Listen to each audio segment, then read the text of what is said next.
नमस्कार दोस्तों, स्वागत है आपका Afzal tech and education channel पर। आज हम बात करने वाले हैं एक बहुत ही रोचक और ज़रूरी विषय पर, mindful eating a path to healthy body. क्या आपने कभी सोचा है कि सिर्फ खाना खाने से ज़्यादा खाने का तरीका और उस पर ध्यान देना भी हमारे शरीर और मन के लिए कितना ज़रूरी है? आइए जानते हैं कि कैसे सावधानी पूर्वक और ध्यान के साथ खाना हमें स्वस्थ शरीर और खुशहाल जीवन की ओर ले जाता है। आज हम बात करने वाले हैं एक बहुत ही रोचक सवाल पर, हम क्या खाते हैं। आप सोचिए, हम रोज़ कुछ न कुछ खाते हैं, रोटी, चावल, फल, सब्जियां, लेकिन क्या आपने कभी सोचा है कि ये सब हमें क्यों और कैसे ज़रूरी है? आइए जानते हैं इसे। Science class 6 chapter 3 mindful eating a path to healthy body. हम जो भी खाते हैं वह हमारे शरीर को ऊर्जा देता है और भोजन हमारे शरीर के विकास और मरम्मत और स्वस्थ रहने के लिए भी बहुत ज़रूरी है। कुछ लोग सुबह दूध रोटी खाते हैं, कोई इडली डोसा, तो कोई पराठा या दलिया। हमारा खाना हमारे क्षेत्र, संस्कृति और जलवायु पर निर्भर करता है। उत्तर भारत में रोटी, दाल, सब्जी आम है। दक्षिण भारत में इडली, सांभर, डोसा लोकप्रिय है। पूर्वोत्तर में चावल और मछली ज़्यादा खाया जाता है। अब हम लोग देख लें कुकिंग मेथड के बारे में। इसमें सबसे पहले हम जानते हैं कुकिंग मेथड के बारे में कि कुकिंग मेथड आखिर होता क्या है। तो यह वह प्रक्रिया है जिसके द्वारा हम कच्चे खाद्य पदार्थों जैसे अनाज, दाल, सब्जियां, मांस आदि को पकाकर स्वादिष्ट, पौष्टिक और पचने योग्य बनाते हैं। उसी को पाक पद्धति या कुकिंग मेथड कहा जाता है। कुकिंग मेथड कई प्रकार के होते हैं, जैसे boiling, steaming, frying, roasting, baking, grilling, pressure cooking. आइए हम लोग जानते हैं इसको अलग अलग तरीक़ों से। अब सबसे पहले आता है बॉयलिंग। इसमें भोजन को पानी में गर्म करके पकाया जाता है, जैसे चावल, आलू। इनमें तेल नहीं लगता, जो स्वास्थ्य के लिए अच्छा होता है। यहाँ पे क्या है, यहाँ पे हम लोग देख सकते हैं कि चावल को बॉयलिंग करके बनाया जा रहा है, और यहाँ पे आलू को बॉयलिंग करके उसको उबाला जा रहा है। अब आ जाते हैं स्टीमिंग के बारे में। इसमें भोजन को भाप से पकाया जाता है, जैसे इडली, ढोकला, मोमोज। इनमें पोषक तत्व नष्ट नहीं होते, यह बहुत हल्का भोजन होता है। यहाँ पे हम लोग जैसे देख लें, इडली डोसा है, उसके बाद यहाँ पे क्या है, ढोकला है, और यहाँ पे मोमोज। ये जितने भी हैं ये सारे स्टीमिंग मेथड के द्वारा पकाए जाते हैं। अब हम लोग देख लें यहाँ पे फ्राइंग। इसमें क्या होता है, भोजन तेल में दो तरीके से पकाया जाता है। पहला क्या होता है, पहले डीप फ्राइंग होता है, और दूसरा सेलो फ्राइंग होता है। डीप फ्राइंग में क्या करते हैं हम लोग, इसमें जैसे पूड़ी हो गई, पूड़ी को हम लोग क्या करते हैं, जो हमारा तेल होता है, तेल में हम पूरा अंदर डाल देते हैं, उसके बाद ये पूड़ी बनती है। पकौड़ी हो गई, पकौड़ी भी इसी तरह बनती है। लेकिन ये पराठे होते हैं, पराठे में हम लोग बहुत हल्के तेल का यूज करते हैं, इसी को बोला जाता है फ्राइंग। इसमें क्या होता है, सबसे ज़्यादा तेल लगता है, जो स्वास्थ्य पर असर डालता है। उसके बाद आता है रोस्टिंग। रोस्टिंग क्या है, इसमें भोजन को सीधे आग या गर्म तवे पर पकाया जाता है, जैसे रोटी, मक्का और मूंगफली। अब आता है बेकिंग। बेकिंग में क्या है, इसमें भोजन को ओवन में गर्म हवा से पकाया जाता है, जैसे केक हो गया, पेस्ट्री हो गई, पिज्ज़ा। ये बेकिंग मेथड के द्वारा बनाए जाते हैं।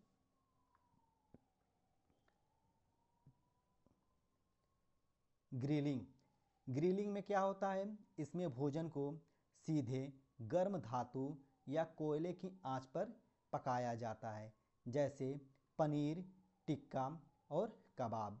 ये जो है ग्रिलिंग मेथड के द्वारा पकाए जाते हैं।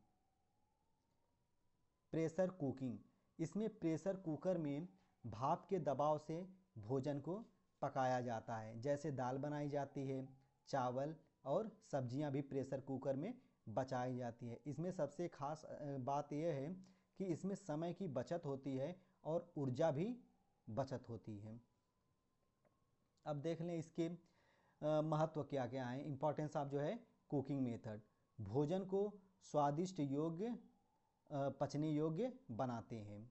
उसके बाद इसमें बनाने से क्या होता है, कुछ रोगजनक जीवाणु पकाने से मर जाते हैं। अगर हम कच्चे पदार्थों का ज़्यादा सेवन करेंगे तो उसमें जो हार्मफुल बैक्टीरिया उसमें पाई जाती हैं वो उसमें उपस्थित होती हैं, इसलिए हमको पकाने से क्या होता है, यह मर जाते हैं।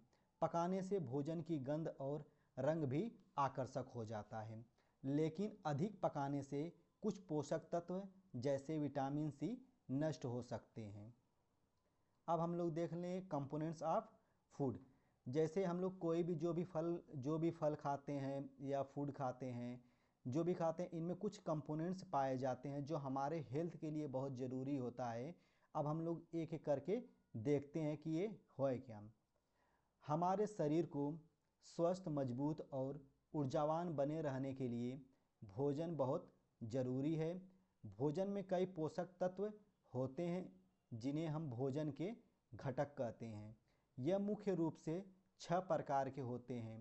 पहला कार्बोहाइड्रेट, दूसरा प्रोटीन, तीसरा वसा, चौथा विटामिन, पांचवा खनिज और छठा रेशा व पानी होते हैं।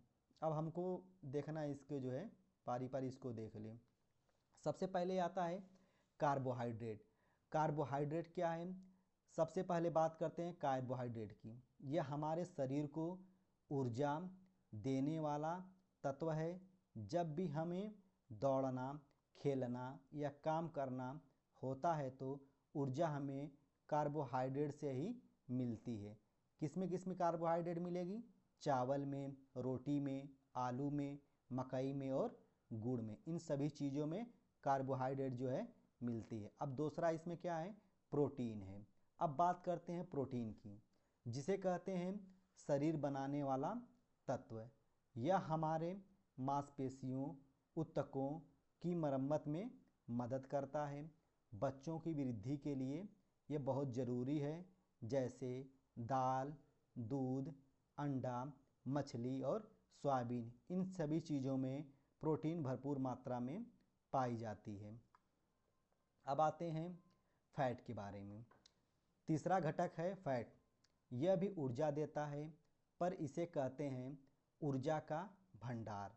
यह शरीर को गर्मी भी देता है और अंगों की रक्षा भी करता है, जैसे तेल, घी, मक्खन, सूखे मेवे, इन सभी में क्या होता है, फैट की प्रचुर मात्रा पाई जाती है।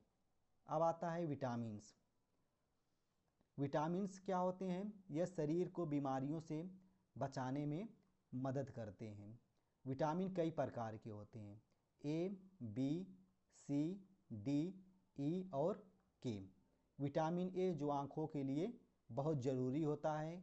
अब विटामिन ए प्राप्त करने के लिए गाजर खाना पड़ता है और दूध पीने पड़ते हैं, लेकिन इसकी कमी से, अगर विटामिन ए का सेवन हम लोग नहीं कर रहे हैं तो इसकी कमी से रतौंधी रोग होता है, जिसको बोलते हैं नाइट ब्लाइंडनेस। विटामिन सी रोगों से बचाव करता है। ये किस में पाया जाता है, नींबू और अमरूद में पाया जाता है। विटामिन डी हड्डियों के लिए बहुत ज़रूरी होता है।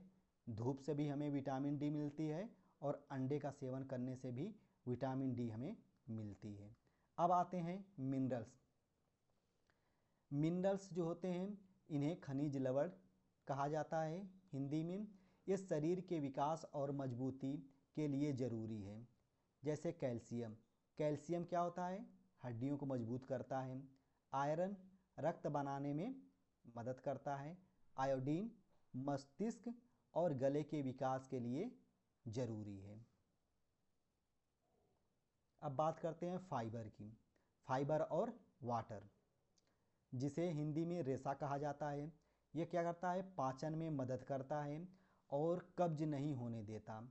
पानी शरीर के तापमान को नियंत्रित करता है और पोषक तत्वों को पहुंचाने में मदद करता है। इसलिए हमें हर दिन पर्याप्त मात्रा में पानी को पीना चाहिए।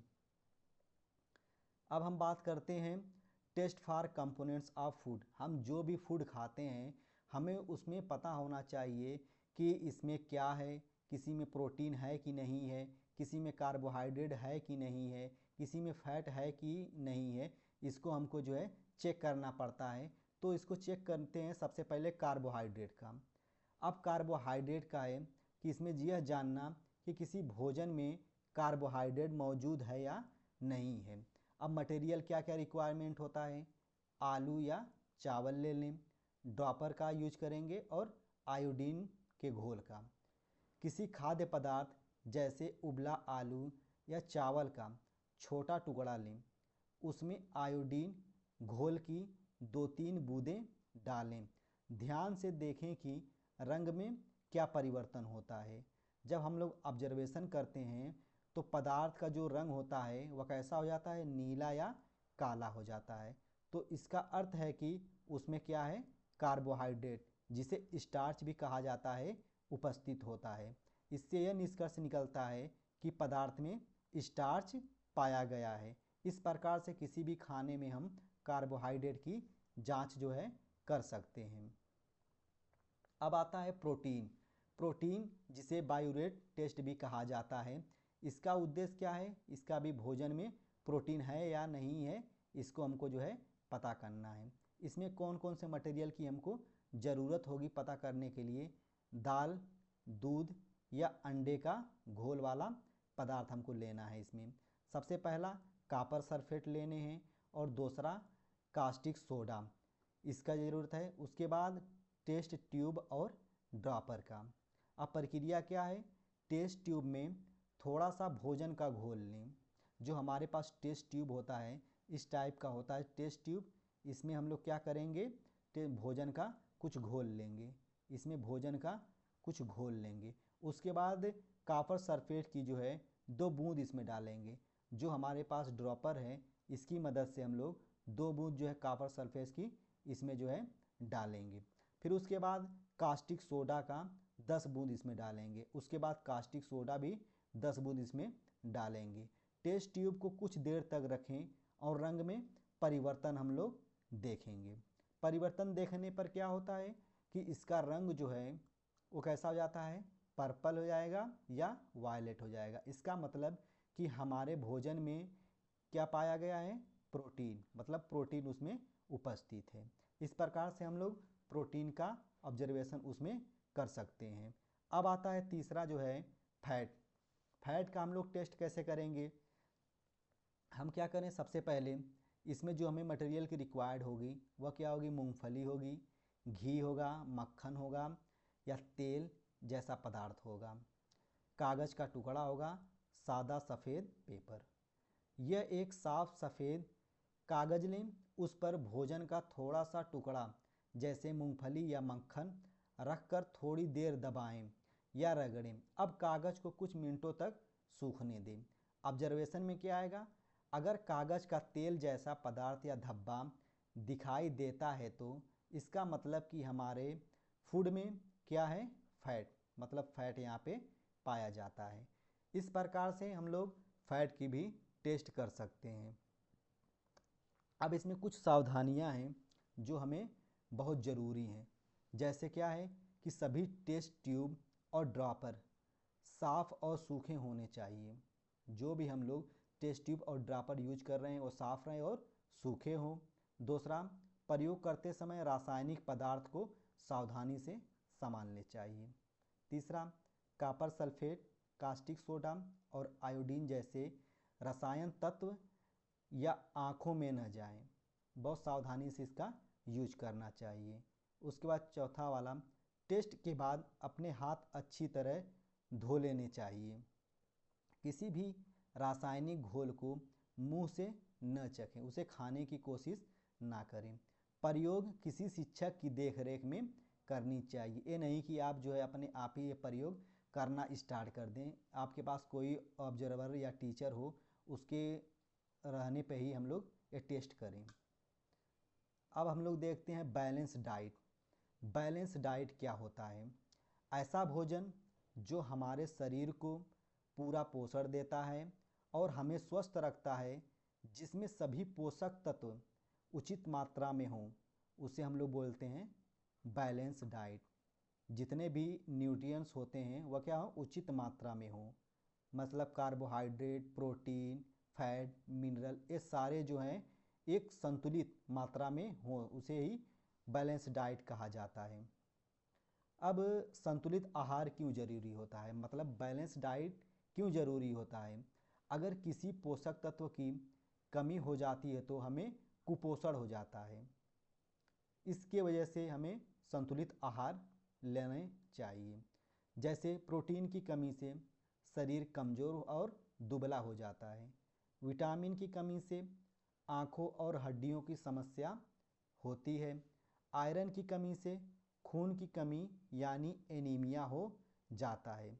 इसलिए हर दिन ऐसा खाना खाएं जिसमें हर पोषक तत्व मौजूद हो। इसलिए हमें संतुलित भोजन जो है बहुत ज़रूरी है। संतुलित आहार के उदाहरण जैसे सुबह का नाश्ता क्या होना चाहिए? दूध रहे, फल रहे, दलिया या पराठा, यह हमारे सुबह का नाश्ता होना चाहिए। दोपहर का भोजन चावल, दाल, सब्जी और दही होनी चाहिए। रात का भोजन रोटी, सब्जी, सलाद और पानी। पानी तो खाना खाएंगे तभी ले सकते हैं, इसको लेंगे ही, इसलिए हमें इसकी भी ज़रूरत पड़ती है। अगर आप मछली या अंडा खाते हैं तो वो भी प्रोटीन का अच्छा स्रोत है। साथ ही हर दिन थोड़े फल और हरी सब्जियां ज़रूर खाएं, इससे हमारा शरीर और स्वस्थ रहेगा। अब आ जाते हैं, हम लोग देखते हैं संतुलित आहार कैसे बनाए रखें। संतुलित आहार बनाए रखने के कुछ आसान तरीके हैं, जैसे जंक फूड और कोल्ड ड्रिंक से दूरी रखें। हर दिन फल और हरी सब्जियां खाएं। पर्याप्त पानी पिएं। समय पर भोजन करें और सबसे ज़रूरी, भोजन को ध्यानपूर्वक खाएं। सही समय प्लस सही मात्रा प्लस सही खाना, यही क्या करता है, हमारे शरीर को स्वस्थ रखता है। अब आते हैं मिलेट्स, जिसे मोटा अनाज भी कहा जाता है। यह हमारे देश में प्राचीन काल से खाए जाने वाले अनाज हैं। इनमें पोषक तत्व भरपूर मात्रा में होते हैं और ये शरीर के लिए बहुत स्वास्थ्यवर्धक होते हैं। ये छोटे दानों वाले अनाज होते हैं जो कम पानी में और सूखे इलाकों में भी आसानी से उग जाते हैं। भारत में इन्हें श्री अन्न भी कहा जाता है। मोटे अनाज के प्रकार जैसे ज्वार, जो क्या होता है, ऊर्जा से भरपूर होता है, गर्म इलाकों में उगता है। दूसरा है बाजरा, लौह तत्व इसमें भरपूर मात्रा में और फाइबर पाए जाते हैं। तीसरा रागी या मडुआ, यह कैल्शियम का बहुत अच्छा स्रोत होता है। कोदो, जो पाचन में मदद करता है। सावा, हल्का और जल्दी पचने वाला। कंगनी, शुगर कंट्रोल करने में मददगार है। यह है कई मोटे जो है अनाज हैं। उसके बाद आता है भारत और मोटा अनाज। भारत मोटे अनाज का एक बहुत बड़ा उत्पादक देश है। राजस्थान, कर्नाटक, महाराष्ट्र, तमिलनाडु और उत्तर प्रदेश में मोटे अनाज बड़ी मात्रा में उगाए जाते हैं। संयुक्त राष्ट्र ने साल 2023 को अंतर्राष्ट्रीय मोटा अनाज वर्ष घोषित किया था, जिसका उद्देश्य था लोगों को मोटे अनाज के फायदों के बारे में बताना और इसके लिए उत्पादन को बढ़ावा देना। मोटे अनाज से बनने वाले कुछ व्यंजन जैसे रागी बिस्किट, बाजरे की खिचड़ी, ज्वार की रोटी, कोदो पुलाव, ये न केवल स्वादिष्ट होते हैं बल्कि शरीर के लिए भी बहुत पौष्टिक होते हैं। इसलिए हमें खाने में मोटे अनाज को जो है यूज करना चाहिए। अब आता है फूड माइल। फूड माइल का मतलब क्या होता है, जैसे हम लोग कोई सामान खरीदते हैं तो उस सामान को, जैसे हम लोग सामान खरीद लिए, मान लीजिए जाए लखनऊ से हम लोग सामान खरीद लिए। हमारा घर मान लीजिए आजमगढ़ है। अगर हम लखनऊ से कोई भी सामान अगर खरीदते हैं, आजमगढ़ तक आने में जितना भी तेल लगेगा, मतलब गाड़ी से लेकर आएंगे तो तेल लगेगा, खर्चे बढ़ेंगे बहुत ज़्यादा। अगर यहाँ पे 10 रुपए का मिल रहा है तो यहाँ पे आके 50 रुपए हो जाता है। तो आइए हम लोग इसको आसान भाषा में समझें। भोजन को उत्पादन स्थान से उपभोक्ता तक पहुँचाने में जितनी दूरी तय करनी पड़ती है वही उसका फूड माइल कहलाता है। जैसे मान लीजिए आप दिल्ली में रहते हैं और न्यूजीलैंड से सेब खरीदते हैं तो वो सेब हज़ारों किलोमीटर यात्रा करके आपके पास पहुंचता है, तो उस सेब का फूड माइल बहुत ज़्यादा है। लेकिन अगर आप स्थानीय किसान से सेब खरीदते हैं तो वो केवल कुछ किलोमीटर दूरी तय करके आया होगा, यानी उसका फूड माइल क्या होता है, बहुत कम होता है। फूड माइल का असर, जितना ज़्यादा फूड माइल होता है उतना ज़्यादा ईंधन खर्च होता है और इससे वातावरण में कार्बन डाइऑक्साइड जैसे गैसें निकलती हैं जो ग्लोबल वार्मिंग के लिए बहुत सही नहीं है। ये क्या करते हैं, ग्लोबल वार्मिंग को बढ़ा देती हैं। ज़्यादा फूड माइल ज़्यादा प्रदूषण, कम फूड माइल जो पर्यावरण के लिए अच्छा होता है। इसलिए हमें कोई भी वस्तु अगर खरीदनी है तो हमें अपने आसपास किसानों से खरीदनी चाहिए। फूड माइल कैसे हम लोग कम कर सकते हैं, स्थानीय फल सब्जियां खरीदें। जो आपके लोकल किसान हैं उनसे ही आप जो है फल और सब्जियां खरीदें। मौसमी खाद्य पदार्थ खाएं। जो सीजन में पदार्थ उगते हैं उन्हीं को हमको ज़्यादा यूज करना चाहिए। घर में सब्जियां उगाएं। अगर आपके पास खेत है तो उसमें आप जो है घर की खुद की सब्जियां उगाएं और उसका यूज करें। प्लास्टिक पैक किए हुए आयातित फूड से बचें। इससे न सिर्फ प्रदूषण कम होगा बल्कि स्थानीय किसानों को भी लाभ मिलेगा। Think local, eat local, save the planet. अब हम लोग देख लेते हैं माइंडफुल ईटिंग। माइंडफुल ईटिंग क्या होता है कि जब भी हम खाने खाते हैं पूरी तन्मयता के साथ भोजन करना है। इसमें आप ध्यान रखते हैं कि आप क्या खा रहे हैं और क्यों खा रहे हैं और कितना खा रहे हैं। मतलब खाना सिर्फ पेट भरने के लिए नहीं बल्कि अपने शरीर को पोषण देने और खाने का आनंद लेने के लिए है। माइंडफुल ईटिंग के लाभ, सावधानीपूर्वक भोजन करने से हमें कई फायदे मिलते हैं। खाना धीरे धीरे खाने से पाचन सही रहता है। जब हम ध्यान से खाते हैं ज़्यादा खाने की इच्छा नहीं होती है। शरीर को सही मात्रा में पोषण मिलता है। हर स्वाद और खुशबू का अनुभव होता है। तनाव कम होता है और खुशी बढ़ती है। इसलिए माइंडफुल ईटिंग के हिसाब से हमको जो है खाना खाना चाहिए। कुछ उदाहरण हैं, सुबह फल खाते समय उसके रंग, खुशबू और स्वाद का अनुभव करें। दाल चावल खाते समय हर कौर को अच्छी तरह चबाएं। स्नैक खाते समय सोचें कि आप इसे क्यों खा रहे हैं, भूख से या मन बहलाने के लिए। इससे न सिर्फ स्वास्थ्य बढ़ता है बल्कि खाने का आनंद भी दोगुना हो जाता है। अब हम लोग देख लें FSSAI, food safety and standards authority of India. इसके बारे में हम लोग जान लें। यह संस्था पदार्थों की सुरक्षा और गुणवत्ता सुनिश्चित करती है। सिर्फ इतना ही नहीं, FSSAI यह भी तय करती है कि हर खाने की चीज़ साफ, पोषक और सुरक्षित हो। इसके कुछ कार्य हैं, खाद्य पदार्थों के मानक तय करना, खाना कितना सुरक्षित है और उसमें पोषक है या नहीं है। फूड हाइजीन की निगरानी करना, दुकानों और फैक्ट्रियों में खाना साफ है या नहीं उसकी निगरानी करना। खाद्य सुरक्षा के नियम बनाना जिससे लोग सुरक्षित खाना खा सकें।